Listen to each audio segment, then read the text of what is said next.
ചന്ദനത്തോപ്പുകൾ അല്ലേ? ഇത് എവിടെയും കേട്ടിട്ടുണ്ടോ? ഇതിന് മുമ്പായിട്ട് എവിടെയും കേട്ടിട്ടുണ്ടോ? ആദ്യമായിട്ടല്ലേ അല്ലേ? ഫസ്റ്റ് ടൈമാണ് നമുക്ക് പാർക്കാൻ ചന്ദനത്തോപ്പ്. ഇത് ലോകത്തിൽ ആദ്യമായിട്ട് അവതരിപ്പിക്കുന്ന കമ്പനിയുടെ പേരാണ് ജസ്പീഡ് real estate and silver leaf builders.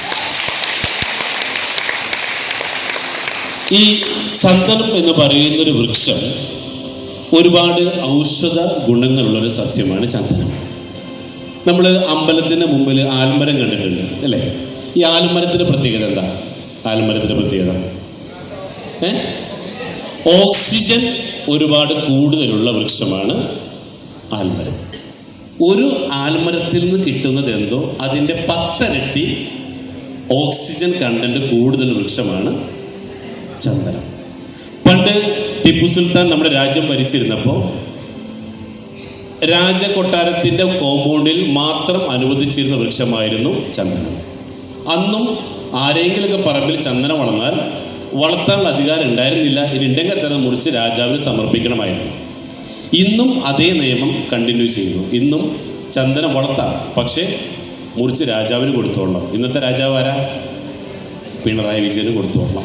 Okay, അന്നും ഇതേ കണ്ടീഷൻ. അന്ന് ടിപ്പു സുൽത്താൻ ആയിരുന്നെങ്കിൽ ഇന്ന് ഭരണം മാറി വന്നെങ്കിൽ എന്താണ്, നമുക്ക് മുറിക്കാൻ പാടില്ല. മുറിക്കണമെങ്കിൽ ഗവൺമെൻറ് അപ്രൂവൽ വേണം. ഇത്രയേ ഉള്ളൂ. മുറിക്കാൻ സമയമായി കഴിഞ്ഞാൽ ഫോറസ്റ്റിനെ അറിയിക്കും, ഫോറസ്റ്റ് തഹസിൽദാർ അറിയിക്കും. തഹസിൽദാർ ആളെ കൊണ്ടുവന്ന് മുറിച്ചുകൊണ്ട് പോയിട്ട് ആരുടെ പേരിലാണ് ഭൂമി ആ ചന്ദനം ഉണ്ടായിരുന്നത് അവർക്ക് ട്രഷറി ചെയ്ത് പൈസ ട്രാൻസ്ഫർ ചെയ്ത് തരും. ഓക്കെ, അപ്പം നിങ്ങളെ കോമ്പൗണ്ടിൽ എങ്ങാനും 10 ചന്ദന മരങ്ങൾ ഉണ്ടായിരുന്നെങ്കിൽ രാജാവിന് കൊടുക്കാം. എത്ര കിട്ടും? 10 മരത്തിന്. ഒരു മരത്തിൻ്റെ റേറ്റ് ഇന്നത്തെ റേറ്റ് 8 ലക്ഷം രൂപ. 10 മരത്തിന്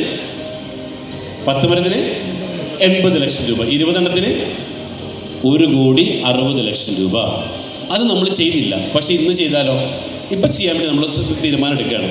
അപ്പം നമ്മൾ 20 മരം വയ്ക്കാൻ വേണ്ടി പോവാം. അപ്പം ഈ 20 മരം 15 വർഷത്തിന് ശേഷം അതിൻ്റെ വില കൂടുന്നതിനനുസരിച്ച് എത്ര വരെ കിട്ടുമെന്ന് പറഞ്ഞു? ഒരു മരത്തിന് 20 മുതൽ 25 ലക്ഷം വരെ. കാരണം ഓരോ 6 മാസം കൂടുമ്പോഴും വില കൂടിക്കൊണ്ടിരിക്കുകയാണ്. അപ്പം അങ്ങനെ വരുമ്പോൾ 5 കോടി രൂപ വരെ അടുത്ത ഒരു 15 കൊല്ലത്തിനുള്ളിൽ ഉണ്ടാക്കാം. അതുണ്ടാക്കണമെങ്കിൽ എന്ത് വേണം? എന്ത് ചെയ്യണം? അടുത്ത 15 കൊല്ലത്തിൽ 5 കോടി കിട്ടും. എന്ത് ചെയ്യണം? എത്ര എണ്ണം? 20 എണ്ണം. 5 ഒരു സെൻറ്റിൽ 4 എണ്ണം വെക്കാൻ പറ്റുള്ളൂ. അപ്പോൾ 5 സെൻറ്റിൽ 20 എണ്ണം. അപ്പോൾ ഇന്ന് ചെന്ന് വേഗം തന്നെ എന്ത് ചെയ്യാം? ഒരു ചന്ദനത്തേക്ക് 75 രൂപയേ ഉള്ളൂ. അത് 20 എണ്ണം മേടിച്ച് വീട്ടിൽ കൊണ്ടുപോയിട്ട് എന്ത് ചെയ്യണം? വെക്കണം. വെച്ചാൽ എന്ത് കിട്ടും? ഉണ്ട അല്ലേ? അതവിടെ അന്വർക്ക് പറഞ്ഞത് കിട്ടില്ല. അതും പറഞ്ഞാലും മേടിച്ച് പോകണ്ട. കാരണം എന്താ? അതായത് ചന്ദനം എവിടെ വളരുള്ളൂ? പശ്ചിമഘട്ടം. ഇന്ത്യയിൽ 4 സംസ്ഥാനങ്ങളിലെ ചന്ദനം വളരുള്ളൂ. ഒന്ന് പറഞ്ഞു കേട്ടില്ല? കേരളം. 2 കേട്ടില്ല? കർണാടക. 3 ആന്ധ്ര. 4 തമിഴ്നാട്. 4 സംസ്ഥാനങ്ങളിലെ ചന്ദനം വളരുള്ളൂ. ഇതിൽ കേരളത്തിൽ ചന്ദനം വളരുന്ന 3 ജില്ലകളേ ഉള്ളൂ. 1 ഇടുക്കി, 2 പത്തനംതിട്ട, 3 വയനാട്. ഇതിൽ മരം വെച്ചാൽ മാത്രം പോരാ. ഇപ്പോഴും ഇവിടെ വീരപ്പൻ്റെ പിൻഗാമികൾ ഇവിടെ ഉണ്ട്. ചന്ദനം വെക്കാത്തതിൻ്റെ പ്രധാന കാരണം അവർ വന്ന് അടിച്ചുകൊണ്ട് പോകും. അപ്പം അടിച്ചുകൊണ്ട് പോകാതിരിക്കണമെങ്കിൽ അതും എന്താണ് കുറേ സെക്യൂരിറ്റി പറഞ്ഞു. അതിനാണ് ചിപ്പ് വയ്ക്കണം. ഈ ചിപ്പ് കിട്ടണമെങ്കിൽ ചിപ്പ് വെക്കണമെങ്കിൽ അതിന് ഇൻഷുറൻസ് പരിരക്ഷയുണ്ട്. ഈ ഇൻഷുറൻസ് പരിരക്ഷ കിട്ടണമെങ്കിൽ ചിപ്പ് കിട്ടണം.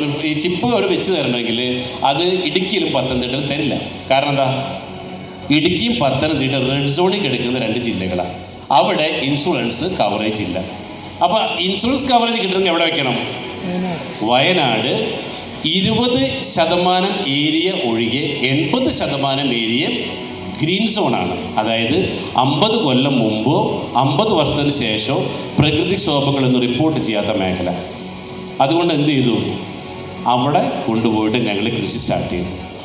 ക്ലിയർ? അപ്പോൾ ചന്ദനം നടേണ്ട എവിടെയാണ്? വയനാട്. വയനാട് നിങ്ങൾക്ക് ഭൂമി ഉണ്ടോ? ഉണ്ടെങ്കിൽ നിങ്ങൾക്ക് കൃഷി ചെയ്യാം. അതായത് 2 ഏക്കറിൽ കൃഷി ചെയ്യണമെങ്കിൽ 2 കോടി കയ്യിൽ വേണം. ചെയ്യാൻ പറ്റുമോ? 2 ഏക്കർ കൃഷി ചെയ്യാൻ 2 കോടി കയ്യിൽ വേണം. അതും ഒരു ടാസ്ക് അല്ലേ? അപ്പം ഞങ്ങൾ എന്ത് ചെയ്തു?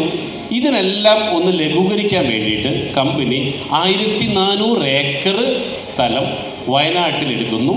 അവിടെ അതിനെ 2 ഏക്കർ ഭൂമിയായിട്ട് ഡിവൈഡ് ചെയ്ത് ആ 2 ഏക്കറിനെ ഇലക്ട്രിക് ഫെൻസിങ് ചെയ്ത് 45 സെൻറ്റ് ഭൂമിയാക്കി നിങ്ങളുടെ പേരിൽ ആധാരം രജിസ്റ്റർ ചെയ്ത്. ക്ലിയർ ആയല്ലോ? അപ്പം നിങ്ങൾക്ക് എന്ത് ചെയ്യാം? ഇന്ന് പ്രൊജക്റ്റ് ഇഷ്ടപ്പെട്ടെങ്കിൽ അത് ഒന്ന് കാണാം, കണ്ടിഷ്ടപ്പെട്ട് വാങ്ങാം. അപ്പോൾ നിങ്ങളെന്തിനാ വന്നത്? ഇപ്പോൾ ഇവിടെ ഞാനെന്തിനാ വന്നതെന്ന് മനസ്സിലായോ? എൻ്റെ ഉദ്ദേശ ലക്ഷ്യം മനസ്സിലായോ? നിങ്ങൾ എന്തെങ്കിലുമൊക്കെ പറഞ്ഞിട്ട് ഈ 5 സെൻറ്റ് ഭൂമി മേടിപ്പിക്കണം. ക്ലിയറായോ? അപ്പോൾ അത് നിങ്ങളെ കൺവിൻസ് ചെയ്തെടുക്കുക എന്നുള്ളത് എൻ്റെ ഉദ്ദേശ ലക്ഷ്യം അല്ലേ? അപ്പോൾ ഇതിന് കറക്റ്റായിട്ടുള്ള കാര്യങ്ങൾ പറഞ്ഞ് നിങ്ങളെ കൺവിൻസ് ചെയ്യിക്കുക എന്നുള്ളതും അതിൻ്റെ സംശയങ്ങൾ ദൂരീകരിക്കുക എന്നുള്ളതാണ് ഇന്നത്തെ എൻ്റെ ഉദ്ദേശ ലക്ഷ്യം. അപ്പോൾ കമ്പനിക്ക് 1400 പ്രൊജക്റ്റിൽ 28,000 5 സെൻറ്റ് ഭൂമികളുണ്ട്. അപ്പോൾ കമ്പനിയുടെ ലക്ഷ്യം 28,000 5 സെൻറ്റ് ഭൂമികൾ വിറ്റ് തീർക്കണം. ആവറേജ് അതിട്ടിരിക്കുന്ന പ്രൈസ് 10 മുതൽ 15 ലക്ഷം രൂപ വരെ. ഏകദേശം 3500 കോടിയുടെ പ്രൊജക്റ്റാണ് ഞങ്ങൾ തുടങ്ങി വെച്ചിട്ടുള്ളത്. ഇത് ഈ 5 വർഷം കൊണ്ട് മൊത്തം വിറ്റ് തീർക്കാൻ വേണ്ടിയിട്ടുള്ള ആ ഒരു ഒരു ലക്ഷ്യമായിട്ടാണ് ഞങ്ങൾ ഇറങ്ങി തിരിച്ചിട്ടുള്ളത്. അപ്പോൾ അതിൽ ഞങ്ങൾക്ക് ഇത് വെക്കുമ്പോൾ 3500 കോടിയുടെ പ്രൊജക്റ്റ് റൺ ചെയ്യുമ്പോൾ നിങ്ങൾക്ക് എന്ത് കിട്ടും? ഓരോ 5 സെൻറ്റ് ഭൂമിയിലൂടെ എന്ത് കിട്ടും? ഇന്നത്തെ കണക്കനുസരിച്ച് 1,60,00,000 രൂപ.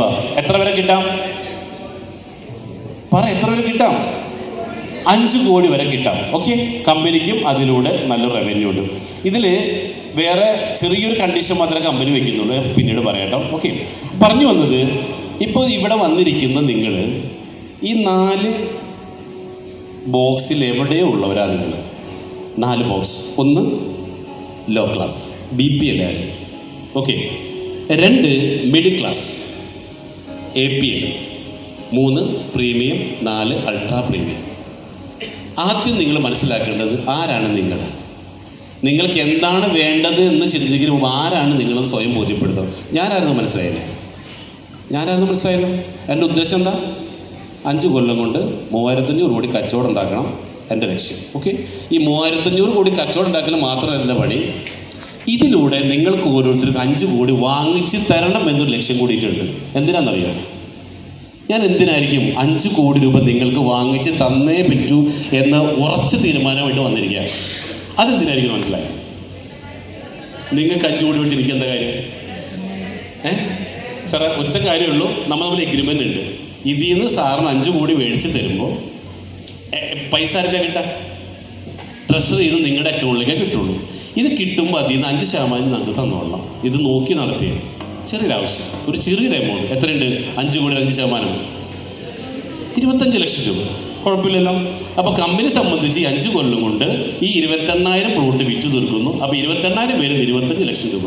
ആ ചെറിയൊരാവശ്യം മാത്രമേ കമ്പനിക്കുള്ളൂ. കുഴപ്പമില്ലല്ലോ. എത്രയുണ്ട്? 28,000 പേര് 25 ലക്ഷം. എത്രയുണ്ട്? 7,000 കോടി. ആ 7,000 കോടി ഉണ്ടാക്കാൻ ഇന്ന് കേരളത്തിൽ ഇതിനും വലിയ പ്രൊജക്റ്റ് വേറെ വല്ലതും ഉണ്ടാകും. അപ്പോൾ കമ്പനിയുടെ ലക്ഷ്യം 5 കൊല്ലം കൊണ്ട് 3500 കോടി ടേൺ ഓവർ ഉണ്ടാക്കിക്കൊണ്ട് 15 കൊല്ലം കഴിഞ്ഞ് 7,000 കോടി ലാഭം ഉണ്ടാക്കണം. അത് അതിമോഹമാണോ?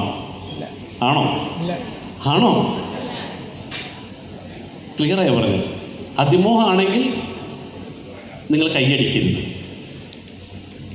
അതിമോഹമാണോ സാർ? ഞാൻ ചോദിച്ചത് എങ്ങനെയാണ് 7,000 കോടി ലാഭം ഉണ്ടാക്കണേ? എങ്ങനെ? നിങ്ങൾക്ക് ഓരോരുത്തർക്കും 5 കോടി വാങ്ങിച്ച് 60-80 വന്നപ്പോൾ ഒരു ഫാമിലിക്ക് ജീവിക്കാൻ 100 രൂപ കൂടി.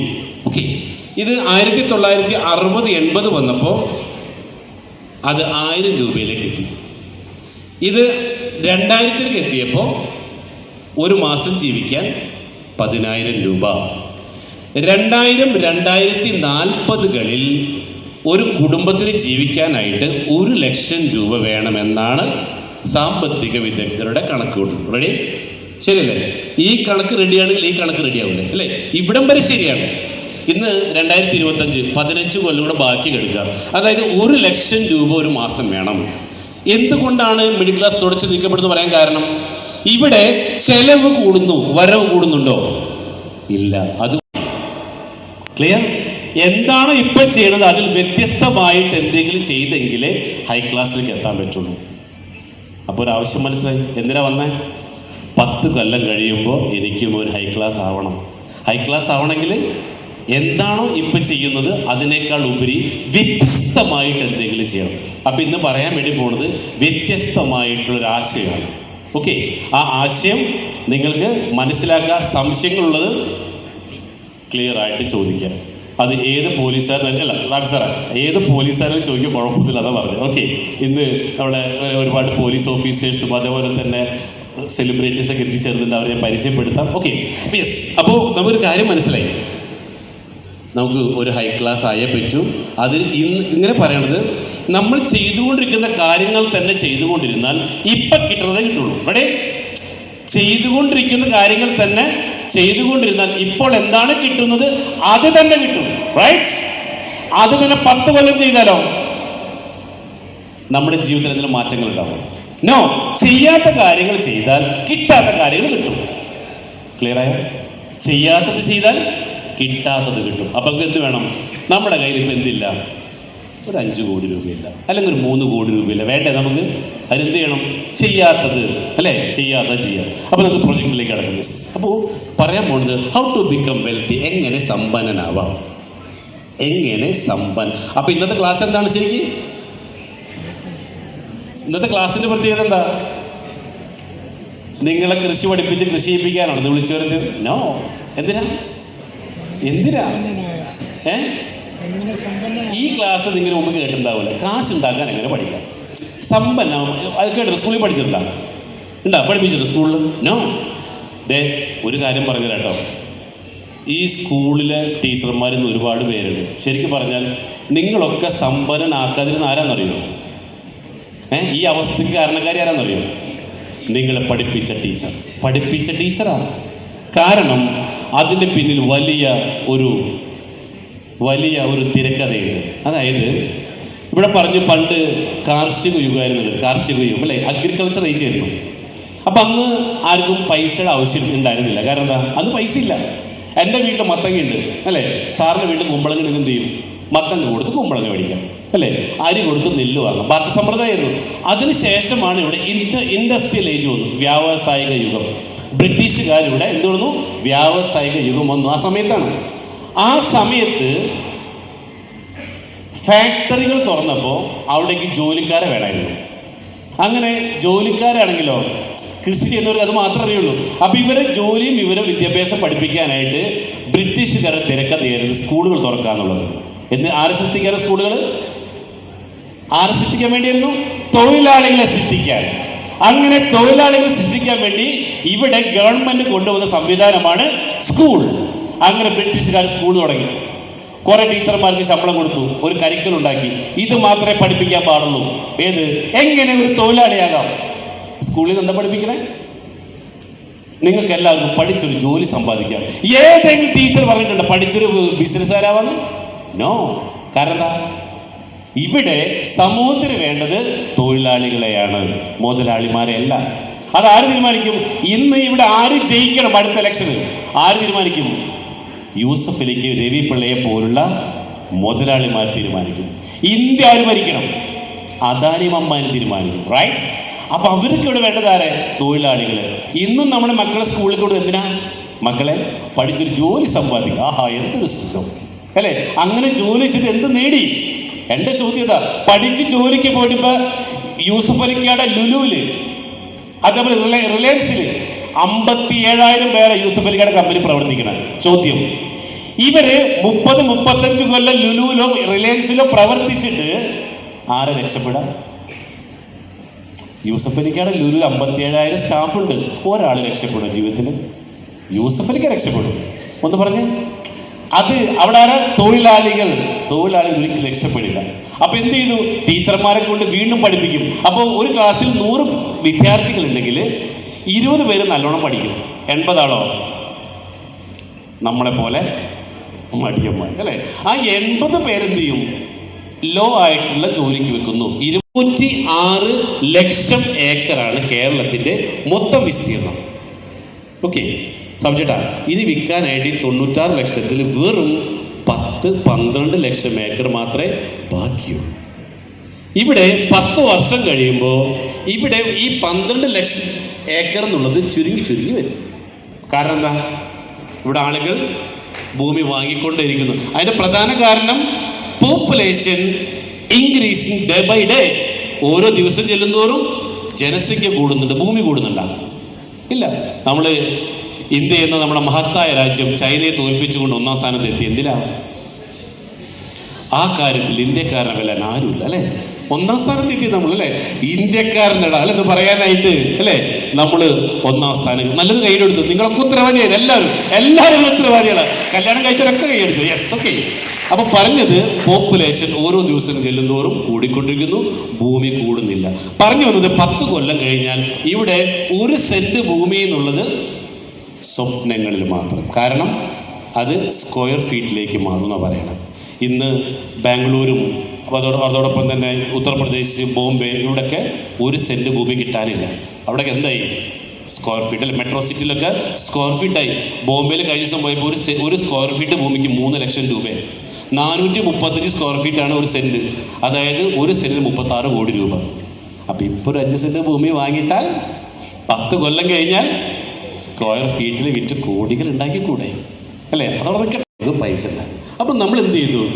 ഇന്ന് 3 പ്രൊജക്റ്റാണ് ജസ്പേഡ് ഏറ്റെടുത്തിട്ടുള്ളത്.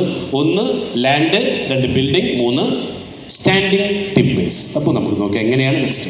അപ്പോൾ ഞങ്ങൾ വരുന്ന 2030 കൂടി കമ്പനിയുടെ ലക്ഷ്യം കേരളത്തിൽ കൃഷിക്ക് അനുയോജ്യമായിട്ടുള്ള വയനാട്, അവിടെ 1400 ഏക്കർ സ്ഥലമെടുത്ത് അതിനെ 2 ഏക്കറാക്കി ഡിവൈഡ് ചെയ്ത് അതിൽ ആ 2 ഏക്കറിന് 40 പീസാക്കി 5 സെന്റ് ഭൂമിയാക്കി മുറിച്ച് ഇത് നിങ്ങൾക്ക് ഓരോരുത്തരും അതിനെ ഓണേഴ്സാക്കി മാറ്റാനുള്ള ലക്ഷ്യത്തോട് കൂടിയിട്ടാണ് കമ്പനി ഈ പ്രൊജക്റ്റ് മുന്നോട്ട് വെച്ചിട്ടുള്ളത്. ഈ 5 സെന്റ് ഭൂമി മേടിച്ചാൽ നിങ്ങൾക്ക് കിട്ടുന്ന ബെനിഫിറ്റ് എന്താ? 15 കൊല്ലം കഴിയുമ്പോൾ ഏറ്റവും ചുരുങ്ങിയത് ഇന്നത്തെ കണക്കനുസരിച്ച് 1,60,00,000 രൂപയും 5 കോടി രൂപ വരെ കിട്ടാനുള്ള സാധ്യതയും. ഓക്കെ, അപ്പൊ കമ്പനി 28,000 കോടീശ്വരന്മാരെ സൃഷ്ടിക്കാനുള്ള ഒരു ബൃഹത്തായിട്ടുള്ള പദ്ധതിയാണ് തുടങ്ങിയിട്ടുള്ളത്. നിങ്ങളെ അതിലേക്ക് ഏവരെയും ഞാൻ ഒരിക്കൽ കൂടി സ്വാഗതം ചെയ്യും.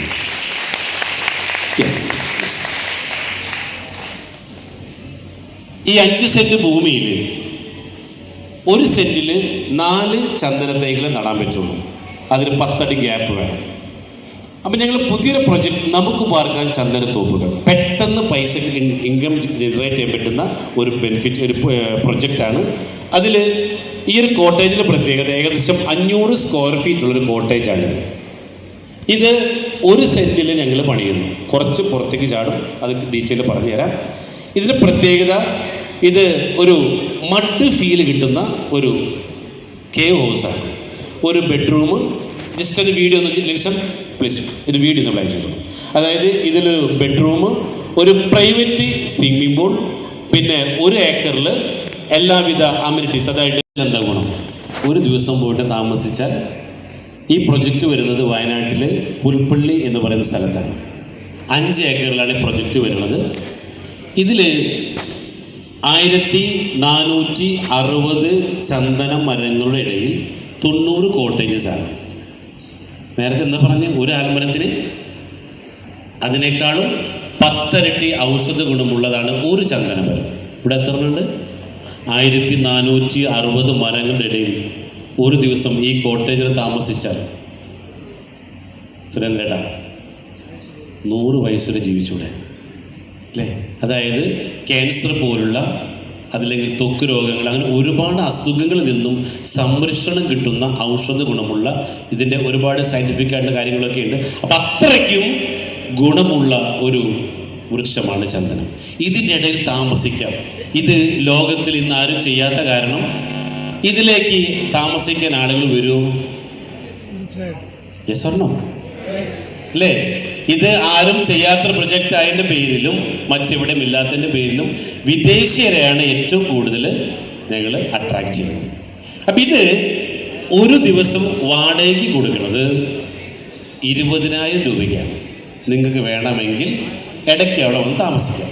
അപ്പോൾ ഇന്ന് നിങ്ങൾ വിളിച്ചു വരുന്ന 3-4 ഒന്നാമത്തെ കാര്യമാണ്, ജനുവരിയിലാണ് ഇതിൻ്റെ ലോഡ്ജിങ് ഞങ്ങൾ പ്രതീക്ഷിച്ചിട്ടുള്ളത്. ഓക്കെ, പണി പകുതിയായിട്ടുണ്ട്.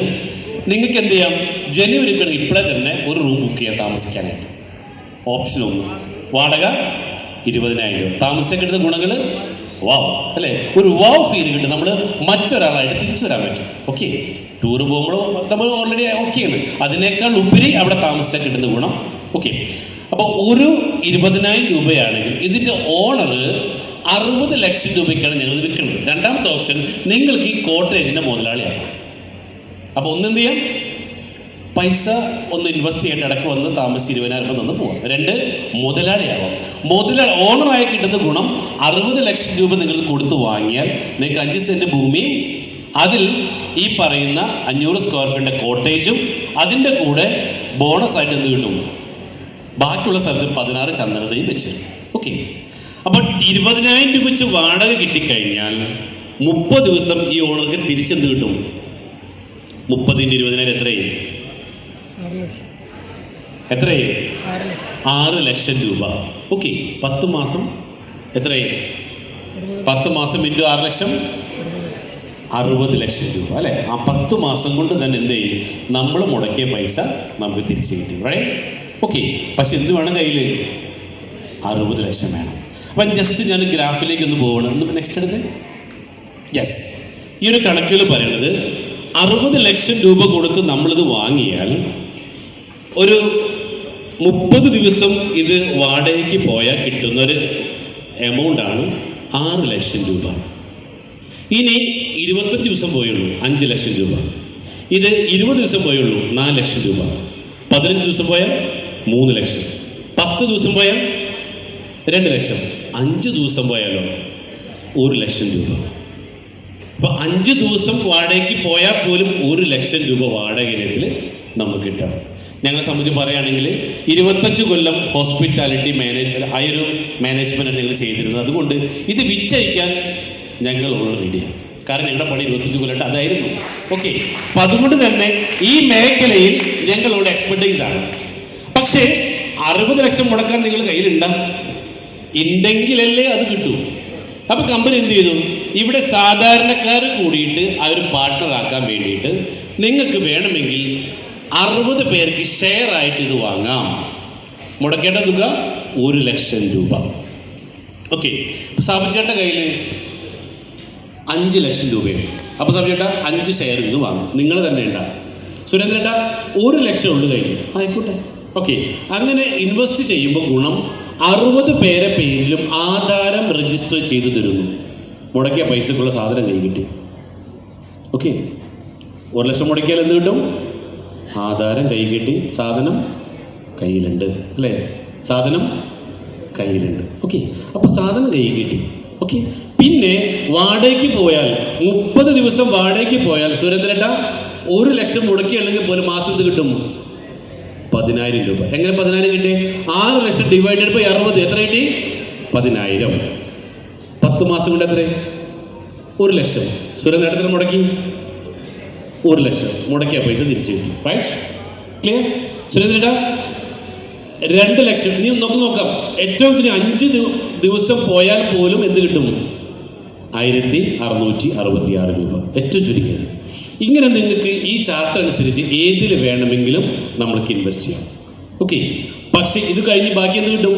ഇപ്പോൾ സുരേന്ദ്രേട്ടാ 1 ലക്ഷം മുടക്കി 10 മാസം കൊണ്ട് മുടക്കിയ പൈസ തിരിച്ചു കിട്ടി. പിന്നെയോ 14 കൊല്ലം അവിടെ കെടുക്കുക അല്ലേ. അതിൽ നിന്ന് എന്നും നമുക്ക് പണം കിട്ടിക്കൊണ്ടേയിരിക്കും.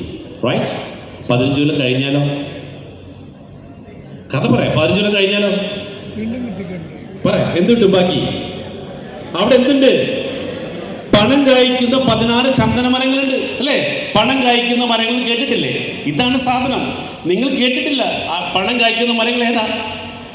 പണ്ട് അച്ഛൻ ചോദിക്കും അല്ലെങ്കിൽ അമ്മ ചോദിക്കും, നിന്റെ അച്ഛന് വല്ല പണം കായ്ക്കുന്ന മരം ഉണ്ടോടാ? ഇല്ലേ? ഇതാണ് സാധനം. അമ്മയ്ക്കറിയില്ല, ഇപ്പോഴും ചോദിക്കുന്നുണ്ട്, ഇതാണ് സാധനം അല്ലേ. ആ 16 മരത്തിലൂടെ കിട്ടുന്ന പൈസ വേറെയും. അപ്പോൾ ജസ്റ്റ് കണക്ക് നോക്കാം കേട്ടോ. നെക്സ്റ്റ് എടുത്ത് റിവേഴ്സ്. യെസ്, അതായത് ഇപ്പോൾ 5 സെന്റ് ലാൻഡ് നമ്മൾ വാങ്ങി 1,00,000 രൂപ, അതായത് 5 ദിവസം മാത്രമേ വാടകയ്ക്ക് പോയുള്ളൂ. വെറും 5 ദിവസം അല്ലേ? 5 ദിവസം മാത്രം പോയാൽ പോലും കിട്ടുന്ന വാടക എത്ര? 1,00,000 രൂപ. 15 കൊല്ലം കൊണ്ട് കിട്ടുന്ന ഇൻകം 12 ലക്ഷം രൂപ ഒരു കൊല്ലം അല്ലേ? ഒരു കൊല്ലം 1 ലക്ഷം വെച്ചൊരു മാസം 1 ലക്ഷം വെച്ച് 12 ലക്ഷം രൂപ ഇണ്ട് 15 കൊല്ലം പറയുമ്പോൾ 1,80,00,000 രൂപ വാടക ഇനത്തിൽ മാത്രം നമുക്ക് ലഭിക്കും. സാബുചേട്ടാ 30 ദിവസം പോയാലോ? 30 ദിവസം പോയത് എത്രയായി? Into 6 times right. 5 ദിവസം പോയാൽ പോലും 1,80,00,000. 10 ദിവസം പോയാൽ 3,60,00,000. 20 ദിവസം പോയാൽ 6 കോടി. 30 ദിവസം പോയാലോ അല്ലെ? ഏകദേശം 10 കോടി രൂപയോളം വാടക ഇനത്തിൽ മാത്രം നമുക്ക് ലഭിക്കുന്നു. ഒറ്റ കണ്ടീഷൻ ഉണ്ട്, ഞങ്ങൾക്കത് സർവീസ് ചാർജ് പിടിച്ച് ബാക്കി തരുള്ളൂ. കണ്ടീഷൻസ് ഉണ്ട്, അത് പിന്നെ പറയാം കേട്ടോ. ഓക്കെ. പിന്നെയാണ് ബാക്കി എന്തുണ്ട്? 16 ചന്ദന മരങ്ങൾ. ഏറ്റവും ചെറിയ ഗ്രോത്ത് വെച്ച് 4.5 മടങ്ങ് ഗ്രോത്ത് കൂട്ടിയപ്പോൾ 87,500. 16 × 87,500 2,80,00,000. എവിടെ നിന്ന് കിട്ടിയേ? ചന്ദനത്തിൻ്റെ കാതലിൽ നിന്ന് മാത്രം. ചന്ദനത്തിന് 16 ക്ലാസിഫിക്കേഷൻസ് ഉണ്ട്. അതായത് ഇതിൻ്റെ അറക്കുമ്പോൾ കിട്ടുന്ന പൊടി പോലും പൈസയാണ്. ഒന്നും അവർ വേസ്റ്റ് ആക്കില്ല. ഇലയൊഴികെ ബാക്കി എല്ലാ കായ്ക്ക് പൈസയുണ്ട്. ഓക്കെ, തൊണ്ടിന് പൈസയുണ്ട്, തൊലിക്ക് എല്ലാത്തിനും പൈസയുണ്ട്. അതിന് കിട്ടുന്ന പൈസയാണ് 1,15,20,000 രൂപ. ടോട്ടൽ കിട്ടുന്ന റവന്യൂ 5,75,20,000 രൂപ. ഇത് 60 ലക്ഷം രൂപ മുടക്കി ഒരു കോട്ടേജ് സ്വന്തമാക്കിയാൽ ഏറ്റവും ചുരുങ്ങിയൊരു കണക്കാണ് 5,75,20,000 രൂപ. പക്ഷെ കയ്യിൽ എന്ത് വേണം? എത്ര വേണം കയ്യിൽ? എത്ര വേണം? 60 ലക്ഷം. 60 ലക്ഷം കയ്യിലേക്ക് എന്ത് ചെയ്യാം? 1 ലക്ഷത്തിൻ്റെ ഓഹരി നിങ്ങൾക്ക് വാങ്ങാം. പക്ഷെ എന്തുണ്ട് ഗുണം? അവിടെ സെക്യൂർ ആയിട്ട് 60 പേരെ പേരിലും ആധാരം രജിസ്റ്റർ ചെയ്ത് തരും. അപ്പോൾ 1 ലക്ഷം മുടക്കിയാലും നമ്മുടെ പൈസ സേഫ് ആണെന്നുള്ളതാണ്. Okay right.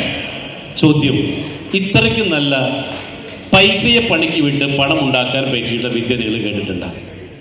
ഞാൻ ചോദിക്കട്ടെ, എന്തിന് നമ്മളിത് വാങ്ങണം? അതാണ് അടുത്ത ചോദ്യം. എന്തിന് വാങ്ങണം? നിങ്ങൾക്ക് എല്ലാവർക്കും ഒരു കാര്യം അറിയാം കേട്ടോ. എന്താണെന്നറിയോ? പൈസ ഉണ്ടാക്കാൻ അറിയാം. Yes or no? അല്ലേ? പൈസ ഉണ്ടാക്കാൻ അറിയാം. പക്ഷെ സാബുചേട്ടാ സമ്പത്ത് ഉണ്ടാക്കാൻ അറിയോ? സമ്പത്ത് സുരേന്ദ്രേട്ടാ, സമ്പത്ത് പോട്ടെ, എന്താ സമ്പത്ത് എന്നറിയോ? വാട്ട് ഈസ് സമ്പത്ത്? പോട്ടെ, what is money? Sana, what is money? എന്താ കാശ്? പറഞ്ഞു. എന്താണ് പണം എന്ന് വെച്ചാൽ? എൻ്റെ ചോദ്യം, പണം നമുക്ക് ഉണ്ടാക്കാൻ പറ്റുമോ? പണം ഉണ്ടാക്കാൻ പറ്റുമോ? പണം ഉണ്ടാക്കുന്ന പറയാം, ഉണ്ടാക്കാൻ പറ്റുമോ? ഇതാർക്കേ പറ്റുള്ളൂ? RBI, reserve bank of India അല്ലേ? ഇത് റിസർവ് ബാങ്കിൽ പണം അടിച്ചാൽ നമുക്ക് എങ്ങനെ കിട്ടണത്? അപ്പൊ മണി എന്ന് പറയുന്നത് കാരണം ഇറ്റ് ക്യാൻ ബി ട്രാൻസ്ഫേർഡ്. ഇത് മറ്റൊരുത്തിന്റെ കയ്യിൽ നിന്ന് നമ്മുടെ പോക്കറ്റിലേക്ക് വരണം. ഇപ്പൊ ഞാൻ എന്തെങ്കിലും ഇത് പറഞ്ഞുകൊണ്ടിരിക്കണം അറിയാം, നിങ്ങളുടെ പോക്കറ്റിലെ പൈസ എൻ്റെ പോക്കറ്റിൽ വരണം. റൈറ്റ്? ഇതെങ്ങനെ കിട്ടാം? It can be transferred. മറ്റൊരുത്തിന്റെ പോക്കറ്റിൽ നിന്ന് എൻ്റെ പോക്കറ്റിലേക്ക് വരണം. അത് കിട്ടണമെങ്കിൽ 2 കാര്യത്തോടെ കിട്ടുള്ളൂ. വേറെ ഒക്കെ ഉണ്ടത് വേറെ പറഞ്ഞുതരാം. 2 കാര്യത്തിന് പൈസ കിട്ടും. ഒന്ന് പറയുന്നത്, ഒരു നിശ്ചിത സമയപരിധിക്കുള്ളിൽ മറ്റൊരാൾക്ക് സേവനമോ ഉൽപ്പന്നമോ കൊടുത്താൽ തിരികെ കിട്ടുന്ന പ്രതിഫലത്തിന്റെ പേരാണ് പണം. ഇത് പലരും പലതരത്തിലുണ്ടാക്കുന്നു. സാബുചേട്ടൻ്റെ പണി എന്താ? ഡ്രൈവർ അല്ലെ? ഡ്രൈവർ എന്താ? ഉൽപ്പന്നമാണോ? നോ, ഒരു സേവനമാണ്. മറ്റൊരാൾക്ക് സേവനം കൊടുപ്പിച്ചിരുന്നു. എന്തായിരുന്നു? സമ്പത്ത് കാലത്ത് തൈപത്ത് വെച്ചാൽ ആപത്ത് കാലത്ത് കാപത്ത് തിന്ന. പക്ഷേ ഈ പഴഞ്ചൊല്ലുണ്ടാക്കിയ പരമദ്രോഹി ഒരു കാര്യം പറഞ്ഞില്ല. ഏതാണ് തൈ എന്ന് പറഞ്ഞില്ല അല്ലേ? ആ തൈനെ കുറിച്ച് പ്രതിപാദിച്ചില്ല. Yes or no? യെസ്. പക്ഷെ അയാൾക്ക് കൊടുത്ത ഏറ്റവും വലിയ മറുപടിയാണ് ജസ്പേഡ്. എന്ത് ചെയ്തു? ആ തൈ കണ്ടുപിടിച്ചു. ഒരു കൈയടി തന്നൂടെങ്കിൽ ഒരു കൈയടി അല്ലേ? ആ തൈ ഏതാന്നുള്ളത് നമ്മൾ കണ്ടുപിടിച്ചു. റൈറ്റ്? ചേച്ചി മുന്നോട്ട് പോലാകും അല്ലേ? അപ്പോ സമ്പത്ത് കാലത്ത് ആ 10 എന്നുള്ളത് എന്താക്കി? 20 വേറൊരു വ്യത്യാസം ഞങ്ങൾ ചെയ്തില്ല. എന്നിട്ട് എന്ത് ചെയ്തു? അത് വളരാനുള്ള കാലാവസ്ഥ. കാരണം ഇത് വളരെങ്കിൽ നല്ല തണുപ്പ് വേണം, നല്ല ചൂട് വേണം. അപ്പൊ എന്ത് ചെയ്തു? അതിനെ പറ്റി കാലാവസ്ഥ വയനാട്. മാത്രമല്ല കള്ളം കെട്ടേണ്ടവരുത്. അതിനെന്ത് ചെയ്തു? അതിനു വേണ്ടിയുള്ള സജ്ജീകരണം ഒരുക്കി. ഓക്കെ. പിന്നെന്ത് ചെയ്തു? വെള്ളപ്പൊക്കമോ പ്രകൃതിക്ഷോഭം വരരുത്. അതിനും നല്ല ഏരിയ കണ്ടുപിടിച്ചു. 50 കൊല്ലത്തിന് മുമ്പും 50 കൊല്ലത്തിന് ശേഷവും നശിക്കാത്ത പ്രകൃതിക്ഷോഭമില്ലാത്ത ഏരിയ കണ്ടുപിടിച്ചു. അപ്പൊ നിങ്ങൾ നിസ്സരകരാണോ? ആണോ? പറഞ്ഞു വന്നത് ഈ ഒരു അല്ലേ, ഇത് സത്യം പറഞ്ഞ ഇത് ആദ്യമായിട്ട് നിങ്ങൾ കേൾക്കുന്നതാണോ? ഇത് ആദ്യമായിട്ട് കേട്ടതാണോ? നോ. ഞാൻ പറഞ്ഞു ഇതൊക്കെ നിങ്ങൾക്കറിയാം. നിങ്ങൾക്കറിയാവുന്ന കാര്യത്തിൽ ഞങ്ങൾ ഓർമ്മിപ്പിച്ചെന്ന് മാത്രമേ ഉള്ളൂ. അതായത് ലാൻഡ് ഇവിടെയുണ്ട്, റിയൽ എസ്റ്റേറ്റ് ഇവിടെയുണ്ട്, കൃഷി ഇവിടെയുണ്ട്, ചന്ദനം ഇവിടെയുണ്ട്. നമ്മൾ എന്ത് ചെയ്തു? ഇതിനെല്ലാത്തിനും കൂടെ ഒരു 5 സെന്റിലാക്കി അല്ലേ? ഇത്ര മാത്രം ഞങ്ങൾ ചെയ്തു, വേറെ ഒന്നും ചെയ്തിട്ടില്ല. ഞങ്ങൾ വലിയ ആൾക്കാരൊന്നുമല്ല. ഞങ്ങൾ ഇതിനെല്ലാം കൂടെ ഒരുമിച്ചപ്പോൾ എന്തായി? അത് വലിയൊരു പ്രൊജക്റ്റാക്കി മാറി അല്ലേ? അപ്പം എന്തായി? സമ്പത്ത് കാലത്ത് തൈ 20 വെച്ചാൽ ആരോഗ്യമില്ലാത്ത സമയത്ത് 5 കോടി വാങ്ങി അടിച്ചു പൊളിച്ച് ജീവിക്കാം. ഇനി മറ്റൊരു ഭീകരാവസ്ഥ കൂടെ പറയാൻ വേണ്ടി പോവാണ്. ഇപ്പം നമ്മൾ ഒരാൾ മരിച്ചു എന്ന് പറയുമ്പോൾ തന്നെ ആദ്യം നമ്മൾ എന്താ ചോദിക്കുക? എങ്ങനെ മരിച്ചത് അല്ലേ? മരിക്കാനൊരു കാരണമുണ്ട്. ഇപ്പോൾ ശങ്കരൻ ചേട്ടൻ മരിച്ചു എന്ന് പറയുമ്പോൾ എങ്ങനെ മരിച്ചത് ചോദിക്കും അല്ലേ? ഒന്നില്ലെങ്കിൽ ഹാർട്ട് അറ്റാക്ക് ആയിരിക്കാം, അല്ലെങ്കിൽ ലിവർ ആയിരിക്കാം, ക്യാൻസർ, അങ്ങനെ എന്തെങ്കിലും കാരണം, അല്ലെങ്കിൽ ആക്സിഡൻ്റ് ആയിരിക്കാം. ഇവിടെ ഇപ്പം നമ്മുടെ വാട്സപ്പ് തുറക്കുമ്പോൾ ഒരു നീല വൃത്തം വരുന്നുണ്ട്. ആരാ വാട്സപ്പ് തുറക്കും? AI, artificial intelligence. ഇവരുടെ പുതിയൊരു കണ്ടുപിടുത്തം വരെയാണ്. ഹാർട്ട് കംപ്ലൈൻ്റ് ആയിക്കഴിഞ്ഞാൽ അത് റിമൂവ് ചെയ്യാം. എന്നിട്ട് എന്ത് ചെയ്യും? പുതിയ ഹാർട്ട് വെച്ചു. ലിവർ കംപ്ലൈൻ്റ് ആയി ലിവർ വെച്ചു. ഓക്കെ, ഇത് അടുത്ത വർഷം ഏതാനും വർഷങ്ങളിലൂടെ നടപ്പിലാക്കാൻ പോകുന്ന പുതിയൊരു കാര്യമാണ്. ഇതിലൂടെ ഒരു മനുഷ്യന് 200 വയസ്സ് വരെ ജീവിക്കാം. ആഹാ, എത്ര? 200 വയസ്സ്. പക്ഷെ കുഴപ്പമുണ്ട് ചേട്ടാ, ഒരു ഹാർട്ടിന് ഏകദേശം 80 ലക്ഷം റേറ്റ് വരും. സമਝേട്ടാ, 4 ലക്ഷം മുടക്കും അല്ലേ? ഇത് സംഭവിക്കാൻ ഇത് റിപ്പയറിംഗ് ഒന്നുമില്ല കേട്ടോ, അത് റീപ്ലേസ്മെൻറ്റാണ്. സാധനം പുതിയ മാറ്റി പഴയത് കൊടുത്ത് പുതിയത് മേടിക്കാം. പക്ഷെ എത്ര വേണം? 80 ലക്ഷം രൂപ. അങ്ങനെ ഒരു ചേച്ചി ഭാര്യ വിളിച്ച് പോലെ മക്കളെ വിളിച്ച് മോളെ അച്ഛന് സുഖമില്ല, അച്ഛൻ്റെ ഹാർട്ട് കംപ്ലൈൻ്റ്, ഒരു ഹാർട്ട് മേടിച്ച് വെക്കാം, ഒരാൾ 80 ലക്ഷം കിട്ടും, തരാമെന്ന് പറഞ്ഞിട്ടുണ്ട്. 80 ലക്ഷം. അമ്മേ അറിയാലോ, ഇപ്പോഴും ഞങ്ങൾക്കൊരു വീടായിട്ടില്ല അല്ലേ? ഇങ്ങനെ പറയുന്നത് കല്യാണം കഴിഞ്ഞാൽ മക്കളെ കുറ്റം പറയാൻ പറ്റില്ല. ഒരു മക്കളെ കണ്ട് മാമ്പ കൊണ്ട് കൊതിക്കരുത് പറയാൻ കാരണം, വിവാഹം കഴിഞ്ഞ് കഴിഞ്ഞാൽ അവരെ ഫസ്റ്റ് പ്രയോറിറ്റി പിന്നെ ആരാ? ഭാര്യ. ഒരു ആണാണെങ്കിൽ ഭാര്യയാണ്, പെണ്ണാണെങ്കിലോ ഭർത്താവാണ് അല്ലേ? അതങ്ങനെ ആയിപ്പോയി. ഇപ്പോൾ ഒരു യഥാർത്ഥ ആൺകുട്ടിയുടെ യഥാർത്ഥ സ്വഭാവം കല്യാണം കഴിഞ്ഞ് 1 മാസത്തിൽ അറിയാനാണ് പറയണത്. അതേപോലെ പെൺകുട്ടികളാണെങ്കിലോ എന്ത് ചെയ്യാം അല്ലേ? ഇതിൻ്റെ 1 ലക്ഷം 2 ലക്ഷം കൊടുത്തതിൻ്റെ പാർട്ട്നേഴ്സ് ആയിക്കൊണ്ട് ഓണറായിട്ട് മാറാൻ പറ്റും. രണ്ടാമത്തെ ഓപ്ഷൻ നെക്സ്റ്റ് സെയിം കോട്ടേജ് തന്നെയാണ്. ഇത് പണിയാൻ പോകുന്നത് 55 ലക്ഷം രൂപയാണ്. ഇതൊരെണ്ണം നിങ്ങൾക്ക് വാങ്ങാം.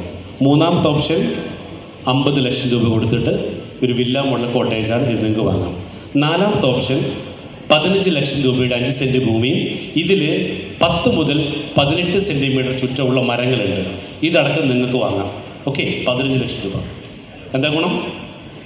ഇതിൽ 1 വർഷം പ്രായം എത്തിയിട്ടുള്ള 10 അടി ഹൈറ്റുള്ള കുഞ്ഞുകുട്ടിയല്ല, വലിയ ആളാണ്. 15 ലക്ഷം രൂപ.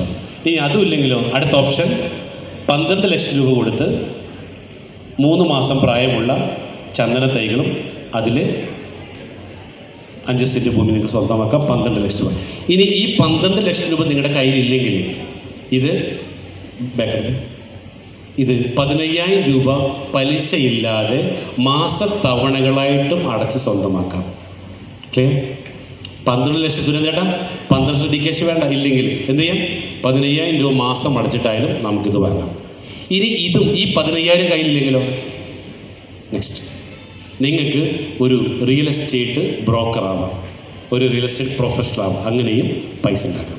എൻ്റെ ചോദ്യം, ഏതാണ് നിങ്ങൾക്കിത് വേണ്ടത്? ഏതാണ് നിങ്ങൾക്ക് ചൂസ് ചെയ്യേണ്ടത്? ഇതാണ് ചൂസ് ചെയ്യുന്നതെങ്കിൽ ലഞ്ച് കഴിഞ്ഞിട്ട് ഇവിടെ ഇരിക്കാം. ഓക്കെ, ഓപ്ഷൻ നമ്പർ 6 ആണെങ്കിൽ ലഞ്ചിന് ശേഷം ഇവിടെ ഇരുന്നാൽ നേരത്തെ ലിൻഡു വാങ്ങിയ പോലെ ഒരു മാസം 10 ലക്ഷം രൂപയ്ക്ക് മേലെ നിങ്ങൾക്ക് വാങ്ങാം. ഓക്കെ, നിങ്ങളുടെ കയ്യിൽ പൈസ ഉണ്ട്, പക്ഷേ അതിലൊരു ചെറിയ പണിയെന്ന് വെച്ചാൽ ഇതിൽ പ്രവർത്തിക്കേണ്ടതുണ്ട് അല്ലേ? നമ്മൾ മറ്റുള്ള ആളുകൾക്ക് ഇത് വിൽക്കാൻ വേണ്ടി ഇതിൽ ഒരു കാര്യം കൂടെ പറയാം. ഇതിൽ പ്രവർത്തിക്കണമെങ്കിൽ പ്രത്യേകിച്ച് നിങ്ങൾക്ക് ഒരറിവും വേണ്ട. നിങ്ങൾക്ക് ഒന്നും അറിയില്ല, ഞങ്ങളെ കൂടെ കൂടിക്കോ, എല്ലാം ഞങ്ങൾ പഠിപ്പിച്ചു തരാം. പ്രത്യേകിച്ച് ഇതുവേണ്ടി പഠിക്കണം. അങ്ങനെ അവിടെ നിന്ന് കിട്ടിയിട്ടുള്ള വലിയ പ്രോത്സാഹനം കൊണ്ട് ഇന്ന് ഈ പ്രൊജക്റ്റ് വലിയ നിലയിലേക്ക് പോകുമ്പോൾ ഇന്ന് നമ്മുടെ കൂടെ അസോസിയേറ്റ് ചെയ്യുന്നത് റിട്ടയേർഡ് ക്രൈംബ്രാഞ്ച് ഓഫീസർ, ഒരുപാട് ഗവൺമെൻറ്റിൽ നിന്ന് കിട്ടിയിട്ടുള്ള പുരസ്കാരങ്ങൾ അദ്ദേഹത്തെ പറ്റി പറയുമ്പോഴുണ്ട്. അപ്പോൾ അതുകൊണ്ട് തന്നെ അദ്ദേഹത്തെ ഈ വേദിയിലേക്ക് വിളിക്കുന്നതിന് മുമ്പ് അദ്ദേഹത്തിന് കിട്ടിയ പുരസ്കാരങ്ങളോട് കൂടെ അത് സമർപ്പിച്ചുകൊണ്ട് ഞാൻ അദ്ദേഹത്തെ ഈ വേദിയിലേക്ക് ഇൻവൈറ്റ് ചെയ്യുകയാണ്. Please welcome mister. ഇതേപോലത്തുള്ള നമ്മുടെ നാട്ടിലിരിക്കുന്ന പല സംഭവ വികാസങ്ങളെയും കുറിച്ച് അന്വേഷിച്ച് കണ്ടെത്തിയിട്ടുള്ളൊരു വ്യക്തി എന്ന നിലയ്ക്ക് നമ്മുടെ മാർക്കറ്റിലുള്ള പല ചെയിൻ മാർക്കറ്റുകൾ ഉള്ള സംഭവങ്ങളൊക്കെ അന്വേഷിക്കുകയും അവസാനം ക്രൈംബ്രാഞ്ചിലേക്ക് വന്ന് അത് അന്വേഷണത്തിന് വിധേയമാക്കിയിട്ടുള്ളതാണ്. ഈ ജസ്പേഡിനെ കുറിച്ച് ചോദിച്ച് കേട്ടപ്പോൾ ഈ റിയൽ എസ്റ്റേറ്റ് ബിസിനസിനെ കുറിച്ച് പഠിക്കുകയും സംഭവ സ്ഥലത്ത് പോവുകയും അതിനെക്കുറിച്ച് പഠിക്കുകയും ചെയ്തുകൊണ്ടാണ് എനിക്ക് ഇവരുമായിട്ട് കൂടിച്ചേരാൻ കഴിഞ്ഞത്. എന്നെ ഇതിലേക്ക് കൊണ്ടുവന്നത് യാദൃശ്ചികമായിട്ട് എൻ്റെ സുഹൃത്തായിരുന്ന റാഫിയാണ്. ഈ റാഫി മതിലകം പലപ്പോഴും വർഷങ്ങൾക്ക് മുമ്പ് പല കാര്യങ്ങളും പറഞ്ഞെങ്കിലും അതൊക്കെ ഞാൻ ഒഴിവാക്കി വിടുകയും ഞാൻ അദ്ദേഹത്തിനോട് പറഞ്ഞത് ചെയിനില്ലാത്ത ഒരു സംഗതി എന്നാണോ റാഫി എൻ്റെ മുമ്പിൽ അവതരിപ്പിക്കുന്നത് അതിനും ഞാൻ റെഡിയാകുമെന്ന് പറഞ്ഞു. ഇതൊരു യഥാർത്ഥത്തിലുള്ള റിയൽ എസ്റ്റേറ്റ് ബിസിനസ് ആയതുകൊണ്ട് മാത്രമാണ് ഞാൻ ഇതുമായിട്ട് സഹകരിക്കുന്നത്. ഇനി മറ്റൊന്നുമല്ല, ഇതിൻ്റെ വ്യക്തത മനസ്സിലായപ്പോഴാണ് ഇന്ന് ഇന്ത്യയിൽ അറിയപ്പെടുന്ന, ലോകത്തറിയപ്പെടുന്ന ശിഹാബ് ചോറ്റൂരിനെ ഞാനിതിലേക്ക് പരിചയപ്പെടുത്തുന്നു. അദ്ദേഹം നിസാരക്കാരനല്ല. 1 വർഷവും 18 മാസവും ഇവിടെ നിന്ന് ഇന്ത്യയിലൂടെ നടന്ന് പാകിസ്ഥാൻ, ഇറാൻ തുടങ്ങിയ രാഷ്ട്രങ്ങളൊക്കെ പോയിട്ട് എല്ലാവരും ആഗ്രഹിക്കുന്ന മക്കയിൽ പോയി ഹജ്ജ് നിർവഹിക്കുകയും മദീനത്ത് വിസിറ്റ് ചെയ്യാനുള്ള സന്ദർഭമുണ്ടായി തിരിച്ചു വന്നിരുന്ന ഒരു വ്യക്തിയാണ് ശിഹാബ് ചോറ്റൂർ. ഒരൊറ്റ കാര്യങ്ങൾ പറഞ്ഞുകൊണ്ട് ഞാൻ അവസാനിപ്പിക്കാം. എന്തുകൊണ്ടാണ് ശിഹാബ് ചോറ്റൂർ? ആ ശിഹാബ് ചോറ്റൂർ എന്താണ് നമ്മളുമായി ജസ്പേഡുമായി ചേർന്നുകൊണ്ട് നമുക്കുണ്ടാകുന്ന ഗുണം? അദ്ദേഹത്തിനെ എങ്ങനെ പരിചയപ്പെട്ടു? ഒരു സെക്കൻഡ്, കഥ എല്ലാവർക്കും അറിയാവുന്ന കാര്യമാണല്ലോ. ഒരു റിയൽ സ്റ്റോറി പറഞ്ഞുകൊണ്ടാണ് ഞാനത് അവസാനിപ്പിക്കാൻ പോകുന്നത്. ഞാൻ വളാഞ്ചേരി പോലീസ് സ്റ്റേഷനിലെ SI ആയിരുന്നു. വളാഞ്ചേരി SI ആയിരുമ്പോൾ ആരെങ്കിലും തിരൂർക്കാരുണ്ടോ എന്ന് എനിക്കറിയില്ല. തിരൂർ DYSPയുടെ സ്ക്വാഡിലായിരുന്നു. ഒരു കുട്ടിയെ, ഒരു 23 വയസ്സായ ഒരു പെൺകുട്ടിയെ ഒരു ദിവസം ജോലിക്ക് പോയി കാണാനില്ല. നാട്ടിൽ എല്ലാ സോഷ്യൽ പ്രവർത്തനവും നടത്തുന്ന ഒരാളായിരുന്നു ശിഹാബ് ചോറ്റൂർ. ശിഹാബ് ഇത്ര അറിയപ്പെടുന്ന ആളായിരുന്നില്ല. ഒരു നാട്ടിലെ ഒരു ചെറുപ്പക്കാരൻ, എല്ലാ പ്രശ്നങ്ങളും അറിയപ്പെടുന്ന ചെറുപ്പക്കാരൻ. അദ്ദേഹം ഈ പെൺകുട്ടിയെ കാണാനില്ല എന്നുള്ള പരാതിയുമായിട്ട് പോലീസ് സ്റ്റേഷനിൽ വരികയാണ്. പോലീസ് സാധാരണ എല്ലാ കേസുകളിലും വന്നാൽ എന്താ ചെയ്യുക? പോലീസിൻ്റെ നടപടിയാണ്. എന്താണ് പോലീസ്? അതിങ്ങനെ പോയിക്കൊണ്ടേയിരിക്കും. ശിഹാബ് എന്നും പോലീസ് സ്റ്റേഷനിലാണ്. എന്നും പോലീസ് സ്റ്റേഷനിൽ വരും. CIനെ കാണും, SIനെ കാണും. ആ പെൺകുട്ടിയുടെ ഉമ്മ വളരെ വിഷമത്തിലാണ്. വാപ്പൊരു പ്രവാസിയാണ്, സാറെ കണ്ടുപിടിക്കണം. ശിഹാബ് അത് പറഞ്ഞ് തിരിച്ചു പോരും. ഒന്നുമില്ല, നടപടിയൊന്നുമില്ല. കുറച്ച് ദിവസം കഴിഞ്ഞ്, ഒരു 3 ദിവസം കഴിഞ്ഞാണ് ആകെ പ്രശ്നങ്ങൾ, ഇവർ ജനകീയ പ്രശ്നങ്ങൾ ഉണ്ടാക്കാൻ നിൽക്കുമ്പോഴാണ് ഞാൻ ഈ സ്ക്വാഡുമായിട്ട് കൂടിച്ചേരുന്നത്. CI പറഞ്ഞു, ഇനി പേടിക്കാനൊന്നുമില്ല, നിങ്ങൾക്ക് എന്നെ ഏൽപ്പിച്ചേറിയാൻ. അവരുടെ കൂടെ അന്വേഷണം നടത്തുകയാണ്. ശിഹാബ് ചോറ്റൂർ ആ പെൺകുട്ടി കാണാതായ പോയതിനു ശേഷം 40 ദിവസവും എൻ്റെ കൂടെ ആ കുട്ടിയെ കണ്ടെത്തുന്നതിന് വേണ്ടി എൻ്റെ കൂടെ ഉണ്ടായിരുന്ന ആളാണ് ശിഹാബ് ചോറ്റൂർ. അദ്ദേഹത്തിന് ബന്ധമൊന്നുമല്ല, ഒരു നാട്ടിലൊരു പെൺകുട്ടിക്ക് വേണ്ടിയിട്ടാണ്. ആ 38ാമത്തെ ദിവസം ഞങ്ങൾ പലവിധ അന്വേഷണം നടത്തി. 38ാമത്തെ ദിവസമാണ് ഞങ്ങൾക്ക് ഇൻഫർമേഷൻ കിട്ടുന്നത്, ആ നാട്ടിൽ തന്നെയുള്ള ഈ പെൺകുട്ടി ഇക്ക എന്ന് വിളിച്ചുകൊണ്ട് എപ്പോഴും വീട്ടിൽ വന്നുകൊണ്ടിരിക്കുന്ന ഒരുത്തനാണ് ആ പെൺകുട്ടി നടന്നു പോയപ്പോൾ ആ പെൺകുട്ടിയുടെ വായ പൊത്തിപ്പിടിച്ച് ശ്വാസം പൊട്ടിച്ച് കൊലപ്പെടുത്തുകയും സ്വർണ്ണാഭരണങ്ങൾ കവർ ചെയ്യുകയും അതിനെ തൊട്ടടുത്തുള്ള ഒരു കോറിയിൽ മണ്ണിട്ട് കുഴിച്ചു മൂടുകയും ചെയ്തിരുന്നത്. ആ 40-ാമത്തെ ദിവസം ഏറ്റവും സങ്കടകരമായ ഒരു കാര്യം എന്ന് പറഞ്ഞിട്ടുണ്ടെങ്കിൽ, സങ്കടകരമായ കാര്യം, ഈ പെൺകുട്ടിയുടെ അമ്മ എന്നും കരച്ചിലാണ്, എൻ്റെ മകളെ കാണുന്നില്ല എന്ന്, എൻ്റെ മകളെ കാണുന്നില്ല എന്നുള്ള കരച്ചിലാണ്, മകളെ കാണുന്നില്ല. അവസാനം 40-ാമത്തെ ദിവസം ഈ പെൺകുട്ടിയെ കണ്ടപ്പോൾ ഞങ്ങൾ ഞങ്ങൾ പോലീസ് ഉദ്യോഗസ്ഥൻ ആ വീട്ടിൽ ഉമ്മയോട് പറഞ്ഞ് നിങ്ങളുടെ മകളെ കണ്ടെത്തിയിട്ടുണ്ടെന്ന് പറഞ്ഞു. ഉമ്മ ഉടനെ തന്നെ ചെയ്ത കാര്യം, വീട്ടിൽ നിന്നൊരു കിറ്റ് എടുത്തുകൊണ്ട് വന്നിട്ട് ഒരു നൈറ്റിയും ഒരു ബ്രഷും ആ ബാഗിലിടുകയാണ്. എന്നിട്ട് പോലീസ് ഉദ്യോഗസ്ഥൻ പറഞ്ഞു, നിങ്ങൾ ഈ ബാഗും കൊണ്ടുപോകണം. എൻ്റെ മകൾ പോയിട്ട് 40 ദിവസത്തോളമായി. എൻ്റെ മകൾ ചിലപ്പോൾ പല്ല് തേച്ചിട്ടുണ്ടാവില്ല, എൻ്റെ മകൾ ഡ്രസ്സ് ചെയ്തിട്ടുണ്ടാവില്ല എന്ന് പറഞ്ഞാണ് ആ കിറ്റ് കൊടുത്തയച്ചത്. ആ അമ്മയ്ക്കറിയില്ലായിരുന്നു, ആ ഉമ്മക്കറിയില്ലായിരുന്നു എൻ്റെ മകൾ മണ്ണിൻ്റെ അടിയിൽ എല്ലാ അസ്ഥികൂടമായി കിടക്കുന്നു എന്നുള്ള വിവരം ആ ഉമ്മയ്ക്കറിയില്ലായിരുന്നു.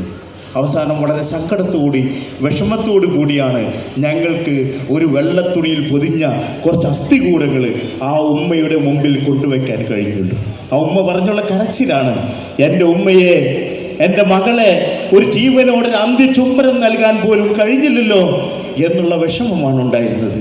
ഞാൻ പറഞ്ഞു വന്നത്, ആ ശിഹാബ് ചോട്ടൂരിന് അന്ന് ശിഹാബ് ചോട്ടൂരായിട്ടില്ല, ആ ശിഹാബ് ചോട്ടൂരിൻ്റെ ഒരു കാഴ്ചയായിരുന്നു ആ പെൺകുട്ടിയെ കണ്ടെത്തണമെന്നായിരുന്നു. അന്ന് എന്നോട് ശിഹാബ് ചോട്ടൂർ പറഞ്ഞു, എനിക്ക് മക്കയിലേക്ക് നടന്നു പോകണം.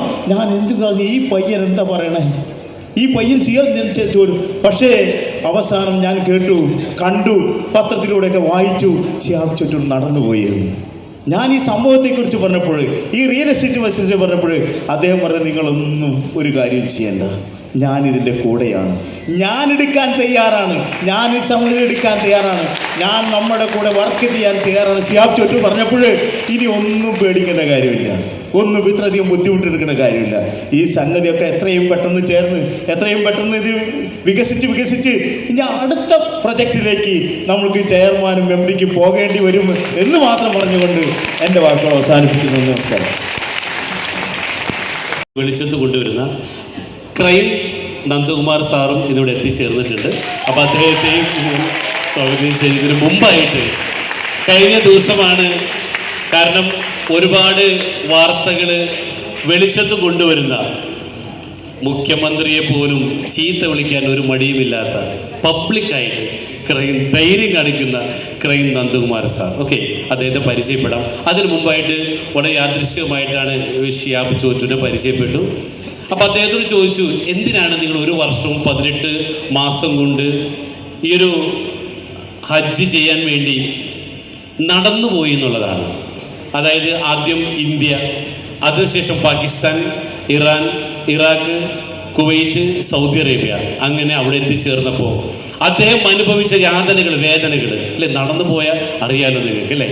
അപ്പം അത്രയ്ക്ക് കഷ്ടപ്പാട് എന്തിനു വേണ്ടി ചോദിച്ചപ്പോൾ അദ്ദേഹം പറഞ്ഞു, എന്തൊരു കാര്യം നമുക്ക് നെയ്യത്തുണ്ടെങ്കിൽ, ഒരു ലക്ഷ്യമുണ്ടെങ്കിൽ നമുക്ക് നേടിയെടുക്കാം. അതുമാത്രം പോരാ, നമുക്കതിന് സബർ വേണം, ക്ഷമ. കാരണം പാകിസ്ഥാൻ ബോർഡറിൽ മാസങ്ങളോളം വിസയ്ക്ക് വേണ്ടി കാത്തുകിടന്നു. അവിടെ അദ്ദേഹത്തെ നയിച്ചത് സബറായിരുന്നു, ക്ഷമയായിരുന്നു. പിന്നീട് അത് മാത്രം പോരാ, നമുക്ക് ജീവിതത്തിൽ രക്ഷപ്പെടാൻ മെഹനത്ത് കൂടി വേണം. അതായത് ആക്ഷൻ എടുക്കണം എന്തിനും. ഇപ്പം നിങ്ങൾ കണ്ടു, ഈ പ്രൊജക്റ്റ് കേട്ടപ്പോൾ ഒരുപാട് പേര് വന്ന് ഇവിടെ ഒന്ന് ബുക്ക് ചെയ്തു. ആക്ഷൻ അല്ലേ, അത് സബർ, ക്ഷമയോടുകൂടി ആക്ഷൻ എടുത്തുകൊണ്ട് ആ ലക്ഷ്യത്തിലെത്താൻ വേണ്ടി എല്ലാവരും തയ്യാറാണ്. ആ ഒരു മെസ്സേജാണ് അദ്ദേഹം എനിക്ക് തന്നത്. ഞങ്ങൾ മുന്നോട്ട് പോയിക്കൊണ്ടിരുന്നത് അങ്ങനെ തന്നെയാണ്. അപ്പം ഞാൻ വളരെ ആദരപൂർവ്വം തന്നെ ആ മഹത് വ്യക്തിയെ, ശിഹാബ് ഹാജി, എന്താണ് നമസ്കാരം പറയണ്ടേ? നമസ്കാരം. ഒറ്റ ചോദ്യം ചോദിക്കുന്നുള്ളൂ, നിങ്ങളെല്ലാവരും ഇതുവരെ സാറ്റിസ്ഫൈഡ് ആണോ? ഞാനും അതിലേക്ക് ചേരുന്നു എന്നുള്ളത് പറയാൻ വേണ്ടിയിട്ടാണ്. നിങ്ങളുടെ ഒരു അനുമതി വേണം.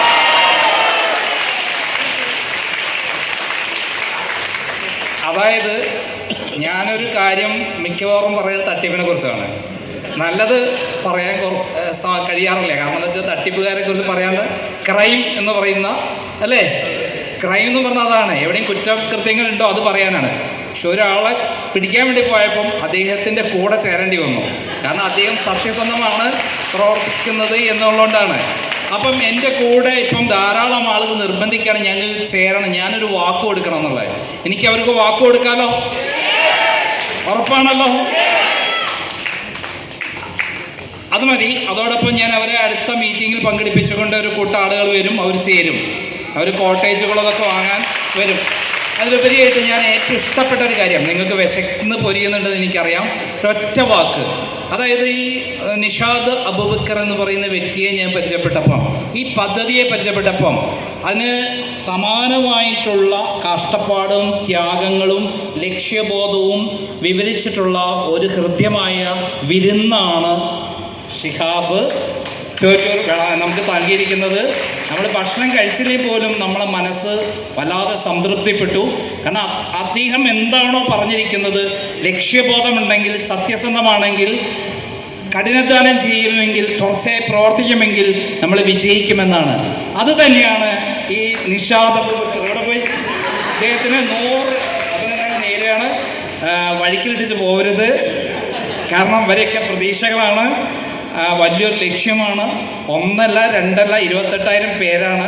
28,000 കോടീശ്വരമേ സൃഷ്ടിക്കാന്ന് പറഞ്ഞാൽ അള്ളാഹയുടെ എല്ലാ അനുഗ്രഹവും ഉണ്ടാകും എന്നുള്ളത് പ്രത്യേകം പറയുകയാണ്. അതിനപ്പുറത്തേക്ക് വേറെ ഒന്നുമില്ല. ദൈവം അനുഗ്രഹിക്കുന്ന ഒരു വ്യക്തിയാണ് അദ്ദേഹം എന്ന് നമുക്ക് തീർത്ത് പറയാൻ പറ്റും. നമസ്കാരം. റിയൽ എസ്റ്റേറ്റിലെ ബാക്കിയുള്ള കാര്യങ്ങളൊന്നും എനിക്കറിയത്തില്ല, പക്ഷേ ഈ കോട്ടേജും പ്ലോട്ടൊക്കെ വിൽക്കാൻ എനിക്കറിയാം. ഇന്ന് ഏറ്റവും നന്നായിട്ട് കോട്ടേജ് വിറ്റും പ്ലോട്ട് വിറ്റും ഇപ്പൊ സാറ് പറഞ്ഞ പോലെ 12 ലക്ഷം രൂപയ്ക്ക് മേലെ മേടിച്ച് നിൽക്കുന്ന, വയസ്സോടെന്ന് പറഞ്ഞോട്ടെ, കണ്ട കുറച്ചൊക്കെ പറയുമെങ്കിലും വയസ്സോടെന്ന് പറഞ്ഞോട്ടെ, 24 വയസ്സുകാരി. അപ്പം നല്ല കൈഡി എനിക്ക് തന്നെ തരണമെന്നുള്ളത് ഈ ഒരു സമയത്ത് പറയുന്നു. യെസ്. അപ്പം അതുകൊണ്ട് റിയൽ എസ്റ്റേറ്റ് എന്ന് പറയുന്നത് വിദൂരമായിട്ട് കുറച്ച് പേർക്ക് മാത്രം പറ്റുന്ന ഒന്നല്ല. പക്ഷേ ഇതിൻ്റെ അവസരത്തെ മനസ്സിലാക്കി, എന്താണ് ഈ ഒരു പ്രൊജക്റ്റ് എന്ന് മനസ്സിലാക്കി ഈ നമ്മുടെ നിലവിലുള്ള ആളുകളോടൊന്ന് ഷെയർ ചെയ്യാൻ തയ്യാറായാൽ ഇവിടെ റിയൽ എസ്റ്റേറ്റ് ബിസിനസ് ഏറ്റവും സിമ്പിളായിട്ട് നിന്നുകൊണ്ട് എനിക്ക് അഭിമാനത്തോടെ പറയാം, ഐ ആം എ റിയൽ